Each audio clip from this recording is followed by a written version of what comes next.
வணக்கம். சயின்ஸ் சேனலுக்கு உங்களை அன்புடன் வரவேற்கிறேன். இன்னைக்கு நம்ம சேனல்ல ஒரு யூஸ்ஃபுல்லான விஷயத்தை பற்றி தான் பார்க்க போகிறோம். கேன்சர் நோய் இதயத்தில் ஏற்படுமா? அதுதான் இன்னைக்கு நம்ம பார்க்க போகிற டாபிக்.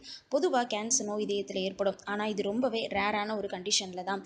கேன்சர் நோயினால் செல்கள் பகுப்பு ஏற்படுறதுக்கு காரணம் நோய்க்கிருமி மற்றும் டிஎன்ஏ மாறுதல் போன்ற காரணங்கள் தான். நம்ம உடம்புல தோல், எலும்பு போன்றவற்றில் செல் பகுப்பு அதிக அளவு ஏற்படுறதால தான் இந்த இடங்கள்ல நோய் தாக்கம் அதிகமாக இருக்கும். இதயத்தில் செல் பகுப்பு போன்ற நிகழ்வுகள் ஏதும் நடக்காத காரணத்தால் அங்கே கேன்சர் போன்ற நோய்கள் உருவாகிறதுக்கு வாய்ப்பு கிடையாது.